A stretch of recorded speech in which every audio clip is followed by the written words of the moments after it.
جیسا کہ آپ نے اس طرف روشنی بھی ڈالی ہے، اگلا سوال میں لینا چاہوں گا کیونکہ مشاہدہ بہت زیادہ یہ ایسا سوال ہے، اس کے اوپر روشنی ہونا ضروری ہے، کیونکہ دیکھا گیا ہے بچے قرآن پاک جو پڑھتے ہیں ان کی نظریں بڑی کمزور ہو جاتی ہیں، کیونکہ اس کے اوپر میں دیکھتا ہوں، میں نے خود بھی اس کو دیکھا ہے، کیونکہ جب میں پڑھ رہا تھا کچھ ٹائم کے لیے میں نے سال کے بعد میرے بھی گلاسز لگا تھا کہ میرے آنکھوں سے بھی پانی آ رہا تھا، تو پھر اللہ کا ایسا کرم ہوا کہ قرآن کی برکت سے آنے والے وقتوں میں وہ اینک دور ہو گیا۔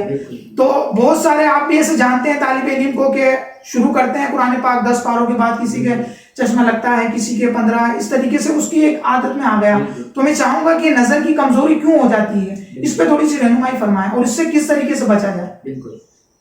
دیکھیں قرآن پاک ایک تو ہماری جو 24 گھنٹے نظر ہوتی ہے وہ قرآن پاک کے اندر ہوتی ہے، اور جب ایک نظر مطلب ایک ہی جگہ ٹک جائے نا تو پھر ہماری آنکھوں کے آگے اندھیرا آ جاتا ہے،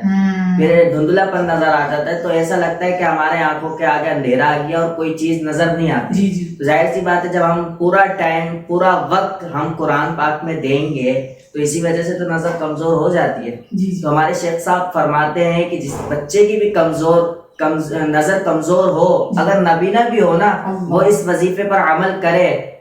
قرآن پاک میں حامیم پارہ ہے اور سورۃ قاف ہے، فَكَشَفْنَا عَنْكَ غِطَاءَكَ فَبَصَرُكَ الْيَوْمَ حَدِيدٌ، اول آخر درود پاک پڑھ کے 21 مرتبہ یہ پڑھیں، انگلیوں پر پھونکیں اور اپنی آنکھوں پہ پھیریں، انشاءاللہ اللہ پاک کے کرم سے آپ کی نظر میں روشنی بھی تیز ہو جائے گی اور آپ کو قرآن پاک کی برکتیں بھی حاصل ہوں گی۔ کیا بات ہے بھائی، بہت خوب، بہت زبردست آپ نے ادھر پوائنٹ کی بات کی ہے۔ اچھا حضور، ادھر میں ایک اور بات یہ اپنے ناظرین اور بچوں کے لیے بھی ایک پیغام اس پہ دوں گا، آپ نے تو بڑی زبردست وظیفہ بھی دیا ہے۔ اگر دیکھا جائے بچوں کی نظر، میرے ایک علم کے اعتبار سے، میری ایک سوچ کے مطابق کہ بچوں کی اس وجہ سے بھی کمزور ہوتی ہوگی نظر کی، ان کا موبائل کے اندر زیادہ وقت دینا،